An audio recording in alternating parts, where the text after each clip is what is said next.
Common man ఇప్పుడు ఏం ఆలోచిస్తున్నాడు? అధికారంలో ఉన్న వాళ్ళు అనుసరిస్తున్న విధానాల మీద, చుట్టూ జరుగుతున్న పరిణామాల మీద కామన్ మ్యాన్ రియాక్షన్ ఏంటి, అంతరంగం ఏంటి? అసలు ఎవరి కామన్ మ్యాన్? ఎవరంటే మీరు, నేను, మనందరం కామన్ మ్యాన్ కిందే, సామాన్యుల కిందే లెక్క కదా. మరి సామాన్యులు ఏం ఆలోచిస్తారు, ఎలా ఆలోచిస్తారు, మీడియా చేస్తున్న ప్రాపగండా లాంటి విషయాల్ని ఎలా అర్థం చేసుకుంటారు? మీరు ఎప్పుడన్నా ఆలోచించారా? తెలుగు రాష్ట్రాల్లో జరుగుతున్న పరిణామాల దగ్గర నుంచి ఢిల్లీ స్థాయిలో జరిగే డెవలప్మెంట్స్ వరకు నేను ఒక 5-6 ఇష్యూస్ ప్రస్తావిస్తా.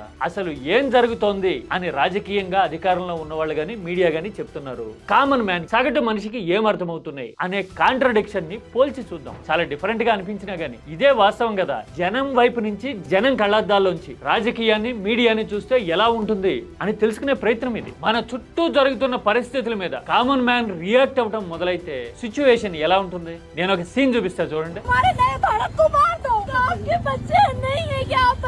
చూశారు కదా ఆమె ఏమంటున్నారు? భావి భారతాన్ని బాధేస్తారా, మీ బిడ్డలైతే ఇలాగే చేస్తారా అని పోలీసుల్ని నిలదీస్తా ఉన్నారు కదా. కామన్ మ్యాన్ గనక రియాక్ట్ అవటం మొదలైతే ఢిల్లీలో కాక్రోచ్ పోరాటమైన, రాష్ట్రాల స్థాయిలో ఏపీలో, తెలంగాణలో రాజకీయ పరమైన పరిణామాలైనా కానీ ఎలా ఉంటుంది పరిస్థితి? సీన్ ఎలా మారుతుంది? అసలు కామన్ మ్యాన్ కి ఇప్పుడు ఏం అర్థమవుతుంది? కొన్ని కాంట్రాస్ట్ సిచ్యువేషన్స్, అంటే పరస్పర విరుద్ధమైన సిచ్యువేషన్స్ ని పక్క పక్కనే పెట్టి మాట్లాడుకుంటే గనక మనకి ఏం అర్థమవుతుందో చూద్దాం. ఇది కేవలం మీకు కీటాక్స్ లో మాత్రమే కనిపించే ప్రాక్టికల్ ఎనాలిసిస్ అనుకోండి. ఐ కెన్ అష్యూర్ యూ, చివరి వరకు చూడండి. చూసిన తర్వాత మీ అభిప్రాయాన్ని చెప్పండి.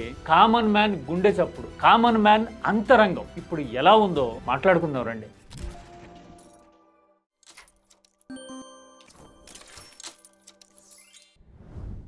కామన్ మ్యాన్ అంటే సీనియర్స్ కి చాలా మందికి ఆర్కే లక్ష్మణన్ కార్టూన్ గుర్తొస్తుంది కదా. R K Narayanan common man centric గా చాలా రచనలు కూడా చేశారు. వాళ్ళిద్దరు బ్రదర్స్ కదా. అవన్నీ చూసుంటాము. కామన్ మ్యాన్ గవర్నమెంట్ ఆఫీసులో జరిగే పరిణామాల దగ్గర నుంచి, హ్యాండ్లింగ్ దగ్గర నుంచి, ప్రభుత్వ విధానాల దగ్గర నుంచి, రేట్లు పెరగడం దగ్గర నుంచి మొత్తం అన్నిటి మీద రియాక్ట్ అయ్యేవాడు. చాలా సున్నితంగా, సెన్సిబుల్ గా, అన్నిటికి మించి కామన్ మ్యాన్ లో, అంటే తన తోటి వాళ్లలో ఆలోచనని తట్టి లేపేలాగా ఆ కామన్ మ్యాన్ అడుగేశాడు కదా. అందుకే ఐకాన్ గా నిలబడ్డాడు కదా. మరి అలాంటి కామన్ మ్యాన్ ఇప్పుడు మీడియాలో గానీ, రాజకీయాల్లో గానీ ఎవరు కనపడుతున్నారు? లేరు కదా. ఉన్నదల్లా కామన్ పీపుల్ మనమే కామన్ మ్యాన్. ఇప్పుడు అందుకోసమే మన పర్స్పెక్టివ్ లో చూస్తే డెవలప్మెంట్స్ ఎలా కనపడుతున్నాయి అనేది మాట్లాడుకోవటం ఇప్పుడు నీడ్ ఆఫ్ ద అవర్. ఒక రకంగా other side of the coin తెలియాలి అంటే కామన్ మ్యాన్ పర్స్పెక్టివ్ ఏంటో తెలియాలి కదా. పైగా ఈ మధ్యన చాలా ఆశ్చర్యకరమైన, అంతకు మించి ఆనంద బాష్పాలు వచ్చే వార్తలు పేపర్లలో కనపడుతున్నప్పుడు ఈ కామన్ మ్యాన్ పర్స్పెక్టివ్ కంపల్సరీగా తెలుసుకోవాల్సిన విషయం అయిపోతుంది కదా. ఏంటి పేపర్లో వచ్చే విషయాలు ఏం ఆశ్చర్యంగా కనపడుతున్నాయి? ఈ మధ్యన వచ్చిన కొన్ని ఇష్యూస్ ప్రస్తావిస్తాం. ఇదిగో చూడండి, అమరావతిలో మినీ అమెజాన్ అని. అమెజాన్ అంటే మీరేమన్నా ఆర్డర్ పెట్టుకుంటే ఇంటికి వచ్చి ఇస్తారు కదా పార్సిల్, అది అనుకుంటున్నారేమో. ఆ అమెజాన్ కాదు ఇది. పచ్చని అడవులు, అసలు భూగోళానికే లంగ్ స్పేస్ అని చెప్తారు కదా. దక్షిణ అమెరికాలో ఉంటాయి చిక్కటి అడవులు. అలాంటి స్వచ్ఛమైన పచ్చటి అడవుల్ని అమరావతిలో ఒక మినీ అమెజాన్ సైజ్ లో పెంచుతారు. బ్యూటిఫుల్ గా, ప్లెజెంట్ గా. అసలు ఆ పచ్చదనం, అదే ఆకుపచ్చదనం గుర్తొస్తే హాయిగా అనిపించలా? అదేంటి, అసలు పచ్చని ప్రాంతాలే కదా అవన్నీ. బ్రహ్మాండమైన పచ్చిగాలి, పైరగాలి ఉన్న ప్రాంతాలే కదా. పైగా 2 పంటలు 3 పంటలు పండుతాయి. జరీబు భూములు అంటే 3 పంటలు కూడా పండుతాయి. పైగా మిగతా ప్రాంతాల్లో ఎక్కడా లేని తోట పంటలు ఉన్న ప్రాంతం కదా. అలాంటి చోట్ల మినీ అమెజాన్ ని పెంచడం ఎందుకు వార్త అయింది? ఇది కదా అసలు విషయం. కామన్ మ్యాన్ కి ఇలాంటి ఆలోచన, ఇలాంటి కంపారిజన్ తట్టిందనుకోండి, అసలు ఏం జరుగుతోంది అనుకోవాలి, ఎలా అర్థం చేసుకోవాలి ఈ పరిణామాన్ని? అంటే మీడియా చాలా ఆహ్లాదాన్ని పంచేందుకు ఇలా ఫ్రంట్ పేజీలో అమెజాన్ లాంటి ఆవిష్కరణలు తీసుకొస్తా ఉంది అని తెలుసుకుంటే, అర్థమైతే అక్కడ మొక్కలు పెరగటమే, పచ్చదనం ఉండటమే గొప్ప అన్నట్టుగా చెప్పడాన్ని, ఆనందించమనడాన్ని అర్థం చేసుకోగలడా సామాన్యుడు? ఇది పాయింట్ నెంబర్ 1. ఇక ఇదే ప్రాంతంలో డెవలప్మెంట్ గురించి ఒక ఆస్పెక్ట్ చెప్పి తీరాలి. అది రెండోది. అమరావతి టూరిజం అట్రాక్షన్ గా కృష్ణా నదీ తీరంలో ఇదిగో ఇలా ఏర్పాటు చేస్తాము అని ఈ మధ్య కాలంలో పేపర్లలో హెడ్లైన్ కావడం, హైలైట్ కావడం చూశాం కదా. ఇది చూడగానే కామన్ మ్యాన్ కి ఏం గుర్తొచ్చింది? నేను కూడా కామన్ మ్యానే కదా. నాకైతే ఏం గుర్తొచ్చిందో చెప్పనా? ఇప్పుడు మనం 2026లో ఉన్నాం కదా. నాకైతే 2016లో మనం చేసిన ప్రకటన, అనౌన్స్మెంట్ గుర్తొచ్చింది. ఇదిగో చూడండి, 2016లో మనం ఏం చెప్పాము?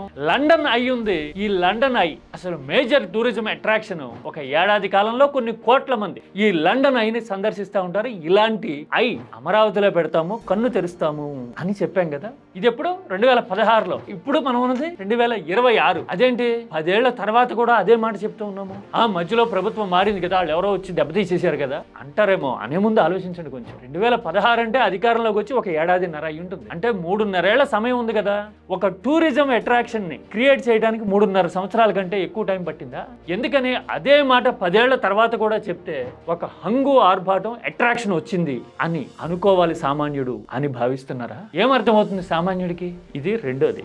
ఇక మూడోది, ఢిల్లీ స్థాయికి వెళ్దాం సార్. రేట్లు పెరిగిపోవడం గురించి ఈ మధ్యన చాలా చర్చలు నడుస్తా ఉన్నాయి కదా. కమర్షియల్ గ్యాస్ సిలిండర్ మీద 1000 రూపాయలు 1100 అంతకంటే ఎక్కువ హఠాత్తుగా పెరిగి మళ్ళీ కొద్ది రోజుల తర్వాత ఒక 200 రూపాయలు కాస్త అటు ఇటుగా ఏమో తగ్గినాయి కదా. రేట్లు తగ్గించాము అనే విషయాన్ని అయితే బలంగా చెప్పారు. మరి మొదట ఆ రేటు పెంచడం వల్ల రెస్టారెంట్ల దగ్గర నుంచి టీ స్టాల్స్ వరకు ఆఖరికి తినుబండారాలన్నీ, ఈటబుల్స్ అన్ని రేట్లు ఏది ప్యాక్డ్ గా వచ్చేవి కూడా పెరిగిపోయినాయి కదా ఆ దెబ్బకి. మరి ఆ రేట్లు మాత్రం తగ్గవు. ఇప్పుడు మనం అంత పెంచి 1000 రూపాయలు 1100 పెంచి ఒక 200 తగ్గించాము అని చెప్తే ఈ మధ్యలో పెరిగినవేవి రిలీఫ్ ఉండవు, తగ్గవు. కనీసం వాళ్ళు రవ్వంత తగ్గించారు కాబట్టి వీళ్ళు కూడా కొంచెం తగ్గిస్తారంటే లేదు కదా. ఇలాంటి పరిస్థితి ఓ పక్కన నడుస్తా ఉంది. ఇంకో పక్కన పెట్రోల్ రేట్లు భారీగా పెరిగాయి. అంతర్జాతీయంగా రేట్లు తగ్గినా గానీ మన దగ్గర ఎందుకు తగ్గించట్లేదు అంటే కేంద్రం ఇలా పెట్రోలియం మంత్రి తగ్గించే అవకాశం లేదు అని చెప్పడాన్ని చూశాం కదా. కనీసం ఈ విషయం గురించి ఎప్పుడన్నా మాట్లాడగలుగుతున్నామా, చెప్పగలుగుతున్నామా? ఎక్కడన్నా ప్రస్తావనకు వస్తుందా మీడియాలో? మరి సామాన్యుడు ఏమనుకుంటాడు? నాకైతే ఎప్పుడో ఎర్లీ మిలియనియంలో అంతకంటే ముందుగాను జరిగిన పరిణామాలు గుర్తొస్తా ఉన్నాయి ఇవి చూస్తా ఉంటే. అప్పట్లో 1998లో ఉల్లిపాయ రేటు పెరిగింది అని ఢిల్లీలో బీజేపీ ప్రభుత్వం కూలిపోయింది. గుర్తుందా మీకు? వికే మల్హోత్రా, సుష్మా స్వరాజ్ లాంటి వాళ్ళు ఢిల్లీ రాజకీయాల్లో అప్పుడు కీలకంగా ఉండేవాళ్ళు. ఢిల్లీ స్టేట్ గురించి చెప్తున్నా. ఉల్లిపాయ ధర పెరిగితే ప్రభుత్వం పడిపోతుందా అని ఇప్పుడు వాళ్ళు ఆశ్చర్యపోతారేమో, కానీ నిజం కదా. మరి ఇప్పుడైతే ఉల్లిపాయ రేట్లు ఒకవేళ పెరిగినాయి అనుకోండి, అదేంటి ఇంత పెరిగినాయి సడన్ గా అని అడిగితే ఆర్థిక మంత్రి నిర్మలమ్మ ఏం చెప్పారు? హమ్ ప్యాస్ నై ఖాతే హై జీ అన్నారు కదా. ఆమెకి ఉల్లిపాయ తినే అలవాటు లేదు అని చెప్పారు కదా. చూసారా, అప్పుడేమో ప్రభుత్వం కూలిపోయింది, ఇప్పుడు కనీసం ప్రభుత్వం ఆ ఇష్యూని అడ్రస్ చేయడానికి, సబ్జెక్ట్ మీద మాట్లాడడానికి కూడా లైట్ తీసుకుంటున్నారు కదా. అవునా కదా? అక్కడతో అయిపోలా. అప్పట్లోనే వాజ్పేయి హయాంలో, ఇది ఎర్లీ మిలేనియంలో సినిమాల్లో కూడా పాటలు కట్టి పాడేవాళ్ళు. నువ్వే కావాలనే సినిమాలో బియ్యం ధర పెరిగిందండో అని పాటలు పాడారు కదా. ఏది ఇప్పుడు సినిమా వాళ్ళు పాడగలరా? అలాంటి లిరిక్స్ ని ఎక్స్పెక్ట్ చేయగలమా ఇప్పుడు? ఎందుకని ఇలాంటి పరిస్థితి? సామాన్యుడు ఏమనుకుంటాడు? అసలు పెరిగిన ధరల గురించి కనీసం మాట్లాడలేని పరిస్థితి, సిచ్యువేషన్, సీన్ వస్తే ఏం అర్థం చేసుకోవాలి? చాలా ఆశ్చర్యంగా అనిపిస్తుంది కదా. ఇక తెలంగాణలో పరిణామాలు. కరువు వచ్చేసింది, వానల పట్ల అని ఓ పక్కన మాట్లాడుకుంటున్నాం. గోదావరిలో మాత్రం కళ్ళ ముందు నీళ్లు కనపడతా ఉన్నాయి. ఇవ్వచ్చు కదా, ఎత్తిపోయొచ్చు కదా అంటే కన్నెపల్లి దగ్గర మరో దగ్గర ఎత్తిపోస్తే గనక కాళేశ్వరం ఉపయోగపడుతుంది అనే ఫీలింగ్ వస్తుంది అని ఎత్తిపోయట్లేదు అంటూ బీఆర్ఎస్ ఆరోపిస్తా ఉంది, పోరాటం చేస్తా ఉంది కదా. కన్నెపల్లి పంప్ హౌస్ లో చాలు చేస్తే చాలు నీళ్లు అన్నారం పోతాయి, అన్నారం నుంచి సుందిలో పోతాయి, సుందిల నుంచి ఎల్లంపల్లి నుంచి మిడ్మానేరు, మొత్తం నేను చెప్పినట్టు అన్ని జలాశయాలు నింపొచ్చు.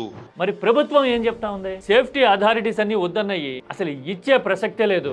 మేము గేట్లు మూసి నీళ్లు ఎత్తుతే కింద భద్రాచలం నుంచి ఊర్లే కొట్టుకపోతే ఎన్డీఎస్ఏ నివేదిక ఇచ్చింది అని చెప్పడాన్ని చూస్తా ఉన్నాం కదా అధికారంలో ఉన్నవాళ్ళు తెలంగాణలో. ఈ రెండు పక్షాలు ఇలా వాదులాడుకుంటా ఉంటే నేలెండుతా ఉంది, నోరెండుతా ఉంది. వ్యవసాయం భరించలేనంత మంట మండిస్తా ఉంది, రైతుకి కడుపు మంట మిగిలిస్తా ఉంది కదా. చాలా ఆశ్చర్యకరమైన విషయం ఏంటంటే ఇదే గోదావరి జలాలు దిగువ రాష్ట్రంలో ఎత్తిపోస్తున్న ఈ పట్టిసీమ దృశ్యాలు కనపడేసరికి మరి సామాన్యుడు ఏమనుకుంటాడు? తెలంగాణలో ఏమర్థమవుతుంది సామాన్యుడికి? తెలంగాణలో ఈ క్వశ్చన్ కి సమాధానం ఏంటి? అక్కడతో అయిపోలా, ఇంకా చాలా ఉన్నాయి ఇలాంటి కాంట్రడిక్షన్స్. లడ్డూ లాంటి విషయంలో అసలు భీకరమైన ప్రకటనలు, సవాళ్లు, ప్రచారాలు హోరెత్తిపోవడం చూసాం. ప్రత్యేక సమావేశాలు నిర్వహించడం కూడా చూసాం కదా. అసలు ధర్మ పరిరక్షణ అంటే ఇలాగే ఉంటుంది అని చెప్పడానికి ట్రై చేశారు కదా. మరి అయోధ్య విషయంలో మాత్రం రవ్వంత ప్రకటన కూడా ఎందుకు రాలేదు ఆంధ్రప్రదేశ్ రాజకీయాల వైపు నుంచి? రెండు భగవత్ స్వరూపాలు, ఇటు వెంకటేశ్వరుడైనా అటు బాలశ్రీరాముడైనా గాని విష్ణు అవతారాలే కదా. ఈయన కలియుగ దైవం, ఆయన త్రేతాయుగంలో వెలిసి యుగాలకు అతీతంగా నిలబడిన